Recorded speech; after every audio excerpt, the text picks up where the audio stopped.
নমস্কার বন্ধুরা, আশা করি তোমরা সবাই খুব ভালো আছো।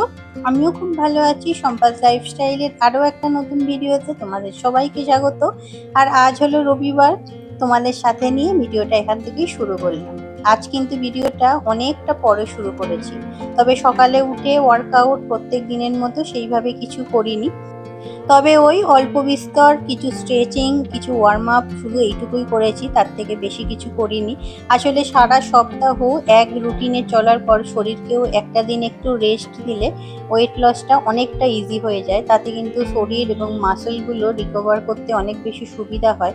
তাই একটা দিন একটুখানি রেস্ট দেওয়াটা উচিত, তবে একেবারে বন্ধ না করে আধ ঘন্টা হলেও কিছুটা স্ট্রেচিং করে নিলে শরীরটা তাতে সুস্থ থাকে।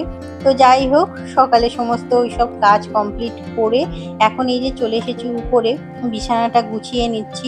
আর আজকে যেহেতু রবিবার, সকালে উঠেই রান্নাবান্না সেরকম কিছু চাপ থাকে না, তো উঠেছি একটু দেরিতে, তারপরে সমস্ত কাজ কমপ্লিট করে তবে এসেছি উপরে।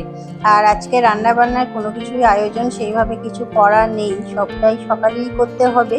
তো দেখি কি কি রান্না আজকে করা যায়। তবে রবিবার যেহেতু, আজকে ডায়েট একটু হলেও ফাঁকি দেওয়া যেতে পারে, তবে সেটা অবশ্যই বেশি পরিমাণে নয়, যাতে সেটা রিকভার করতে আবার অনেকটা সময় লেগে যায়। তো যাই হোক, আজকে এই নাইটিটা পরে কেন জানি না নিজেকে আয়নার সামনে দেখে একটু রোগা রোগা লাগছিল। তবে তোমরা অবশ্যই কমেন্ট করে জানিও তো যে এটা আমার সম্পূর্ণ মনের ভুল নাকি সত্যি একটু মনে হচ্ছে। তোমরা দেখে ঠিক বুঝতে পারবে।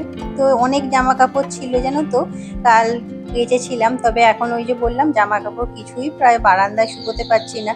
সারাটা দিন টানা বৃষ্টি হচ্ছে না, কিন্তু জামা কাপড়গুলো যখনই মেলছি একটু বাইরে, হঠাৎ হঠাৎ করে বৃষ্টি এসে সমস্ত জামা কাপড় ভিজিয়ে দিয়ে চলে যাচ্ছে জানো তো।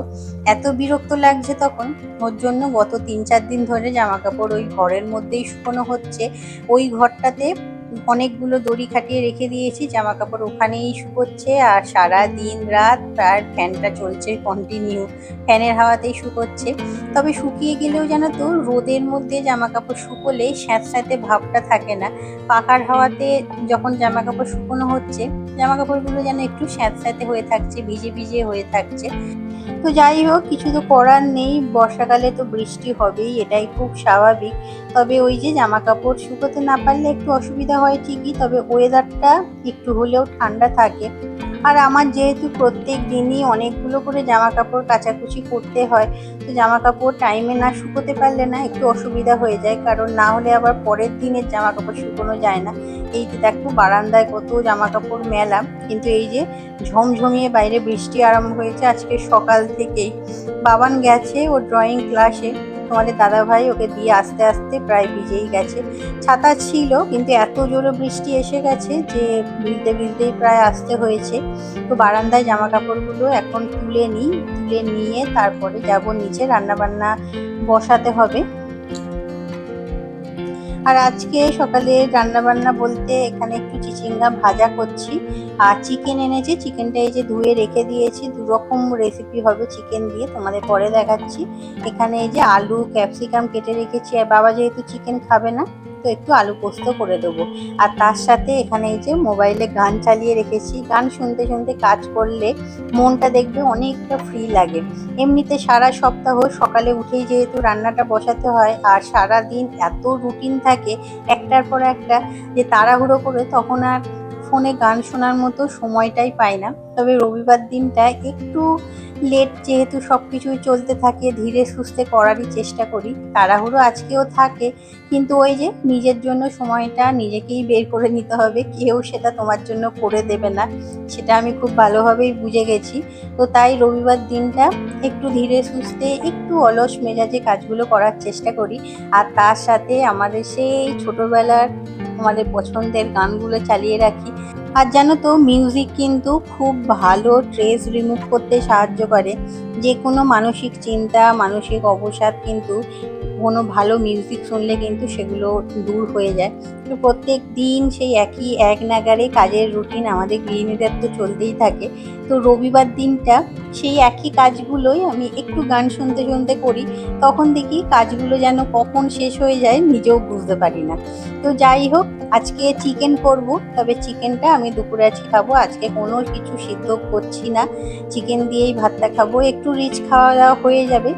তবে এক আধটা দিন একটু ডায়েটের বাইরে চললে খুব একটা অসুবিধা কিছু নেই। তবে মাংসটা আমি একেবারেই অল্প তেলেই রান্না করছি। আর ওদিকে বসিয়েছি একটু চিকেন স্যুপ। চিকেন স্যুপটা করে রাখছি রাত্রে খাওয়ার জন্য। সকালে যেহেতু দুপুরের খাবারটা একটু ভারী হয়ে যাচ্ছে, তো রাত্রিবেলা ভাবছি ডিনারটা একেবারেই চিকেন স্যুপ দিয়েই সারবো। আর এখানে সবজি দিয়েছি অনেক রকম, দিয়েছি ক্যাপসিকাম দিয়েছি, গাজর দিয়েছি, বিনস দিয়েছি, পেঁয়াজ দিয়েছি, রসুন দিয়েছি, আদা কুচি দিয়েছি, কাঁচা লঙ্কা দিয়েছি, আর কয়েকটা পটলও কেটে এর মধ্যে দিয়ে দিয়েছি। আর তার সাথে 2 পিস চিকেন দিয়েছি। চিকেনটা ছোট ছোট করে কিমা আকারে করে নিয়েছি। অনেক অবশ্য সিদ্ধ করে তারপরেও স্যুপ বানায়, আমি একেবারে এর মধ্যেই দিয়ে দিয়েছি। সব একসঙ্গে সিদ্ধ করে নিলেই হবে। সামান্য একটু ভেজে নিয়েছি, অল্প একটু সাদা তেলে করছি। আর তারপরে বেশি করে জল দিয়ে ভালো করে এটাকে ফুটিয়ে নেব। একটু কর্নফ্লাওয়ার দিলাম, এটা অপশনাল, না দিলেও চলে, তবে দিলে বেশ স্যুপটা একটু ঘন হয়। আর উপর থেকে একটু গোলমরিচ ছড়িয়ে দিয়েছি। ব্যাস, স্যুপের তো কোনো ঝামেলা নেই, তোমরা জানোই। চাপা দিয়ে একটু রেখে দিয়েছি যাতে চিকেনটা একটু সিদ্ধ হয়ে যায়, তারপরে ওটা নামিয়ে নেব। আর ততক্ষণে এদিকে মাংসের জন্য আলুগুলো ভেজে তুলে রেখে তারপরে গোটা গরম মশলা, পেঁয়াজ, গোটা জিরে, তেজপাতা সমস্তটা দিয়ে বাটনা দিয়ে ভালো করে মশলাটা কষিয়ে নিচ্ছি। আর চিকেনের তো জানোই আদা, রসুন, কাঁচা লঙ্কা, জিরে এইসবই বাটা দিতে হয়। তো মশলাটা কষিয়ে নিয়ে তারপরে চিকেনগুলো দিয়ে দেব। আর তোমাদের তো আগেই বললাম চিকেনটা কিন্তু একেবারেই কম তেলে রান্না করছি, ওর জন্য না গ্যাসের ফ্লেমটা একটু লো রেখে ধীরে সুস্থে রান্না করছি। আর একটু চাপা দিয়ে রাখলে চিকেন থেকে কিন্তু বেশ অনেকটা জল বেরোয়, তাতে কিন্তু মাংসটা কষাতে আরও বেশি সুবিধা হয়। তো ওটা চাপা দিয়ে রেখে ভাবলাম ফালতু সময় নষ্ট না করে অন্য কাজগুলো করে নিই। আর সোফাটা তো তোমরা জানোই প্রত্যেক দিনই এটাকে ভালো করে একবার করে গোছাতে হয়, নাহলে সোফার কাভারটা বড্ড ঘাঁটা হয়ে যায়। তো সেটাকে একটু ভালো করে পেতে নিয়ে গুছিয়ে রেখে তারপরে আবার রান্নাঘরে যাব। আর ওই যে বললাম বাবা তো চিকেন খায় না, ওর জন্য বাবার জন্য একটু আলু পোস্ত করেছি, কাঁকরোল ভাজা করেছি, বাবার ওই দিয়ে খাওয়া হয়ে যাবে। আর আসার সময় বললো একটু টক দই নিয়ে আসবে, বাড়িতে যেহেতু টক দইটা আপাতত নেই, তো টক দই দিয়ে ভাত খেয়ে নেবে, কোনো অসুবিধা হবে না। আর আমাদের তো চিকেন হলেই হয়ে যাবে। আজকে না একটু ক্যাপসিকাম দিয়েছি, বাবা বাজার থেকে ক্যাপসিকামগুলো বেশ কিছুদিন আগে এনেছি, কিন্তু ক্যাপসিকামটা যে কিসে দেব সেটাই বুঝে উঠতে পারছিলাম না। তো আজকে যেহেতু চিকেনটা রান্না হচ্ছে, তো ক্যাপসিকামটা কেটে দিয়ে দিলাম। ক্যাপসিকাম দিয়ে খেতে কিন্তু দেখবে বেশ ভালো লাগে, আলাদা একটা ফ্লেভার আসে, অনেকটা চিলি চিকেন টাইপের লাগে দেখবে। তো যাই হোক, বাজার থেকে অনেক কিছু সবজিও বাবা এনেছে, প্রত্যেক রবিবারই আনে। তো সবজিগুলো ভাবলাম একেবারে তুলে গুছিয়ে রাখি। আর জানো তো এখন যেহেতু প্রত্যেক দিনই বৃষ্টি হচ্ছে, সবজিগুলো বৃষ্টির জলে যেহেতু ভিজে থাকছে, ফ্রিজে ডাইরেক্ট যদি ঢুকিয়ে রাখা হয় দেখছি বেশি দিন থাকছে না, কয়েকদিনের মধ্যেই না সবজিগুলোতে দেখছি পচন ধরে যাচ্ছে, নষ্ট হয়ে যাচ্ছে। তো তাই সবজিগুলো এই একটা শুকনো টাওয়েলের মধ্যে মুছে নিয়ে তারপরে এই জিপলক ব্যাগগুলোর মধ্যে ঢুকিয়ে রাখছি, তাহলে আশা করি খুব একটা তাড়াতাড়ি নষ্ট হবে না। না হলে সবজি না, একে তো বাজারে এত দাম, তার উপরে যদি সবজি নষ্ট হয়ে যায় প্রচণ্ড রকম গায়ে লাগে। আর ওখানে চিকেনটা তো কষাতে দিয়েছিলাম, মোটামুটি রান্না আমার হয়ে গেছে। এখানে এই যে জল দিয়ে এবার একটু ফোটাতে দিলেই হয়ে যাবে। আর আজকে চিকেনে একদম একটা লঙ্কা দিয়েছি, ঝাল কিন্তু একদম দিইনি, কারণ আমার বাবি আবার বলেছে যে চিকেনটা তুমি ঝাল ঝাল করবে না, মানে ও ঝাল যেহেতু খেতে পারে না, চিকেন শুনেই খুব লাফালাফি করছিল, চিকেনটা খেতে একটু ভালোবাসে, তবে কি চিকেন ঝাল করবে না। তো ওর জন্য একটাই লঙ্কা দিয়েছি যাতে ও ঠিকঠাক খেতে পারে। আর এদিকে দেখো স্যুপটাও কিন্তু আমার রেডি হয়ে গেছে, একটু ঘন হয়ে গেছে, আর একটু জলটা দিলে হয়তো ভালো হতো। সে যাই হোক, এই দিয়ে হয়ে যাবে। আমার আর বাবান ও একটু খায়, যদিও রাত্রে রুটি খায়, কিন্তু তার সঙ্গে ওকে একটু স্যুপ দিতে হয়। আর দেখো স্যুপটা কিন্তু দেখতে বেশ ভালো হয়েছে, খেতেও কিন্তু বেশ ভালো লাগে এই ধরনের স্যুপগুলো।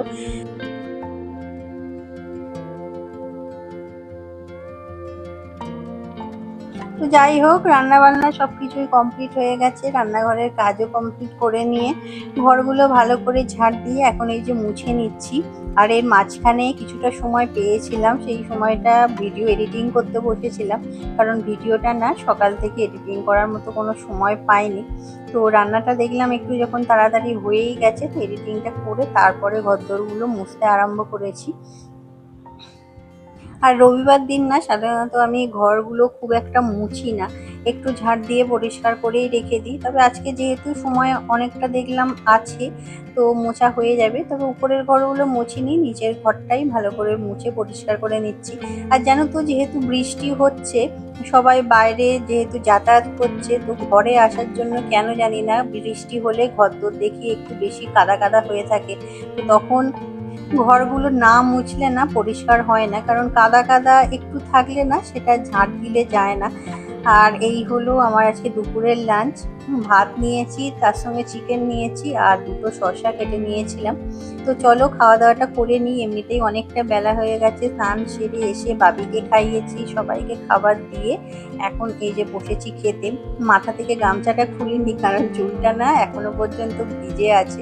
চান করেই যেহেতু সঙ্গে সঙ্গে নিচে চলে আসতে হয়েছে, তো চুলটা শুকোবার মতো সময় পাইনি। আর জানো তো, সারা সপ্তাহ মোটামুটি একই ধরনের একঘেয়ে খাবার দাবারই খাওয়া হয়েছে। তারপরে সপ্তাহে এই একটা দিন একটু মজাদার খাবার খেয়ে বেশ ভালোই লাগছে। মাঝে মাঝে একটু আলাদা রকম কিছু শরীরকে দিলে তাতে কিন্তু উপকারী হয়। তো এর সাথেই ভিডিওটা আজকে এখানে শেষ করছি। আশা করছি তোমাদের ভালো লেগেছে। ভালো লাগলে একটা লাইক করে চ্যানেলটা সাবস্ক্রাইব করে নিয়ে পাশে থেকো। আবার দেখা হবে পরের ভিডিওতে। ততক্ষণের জন্য টাটা।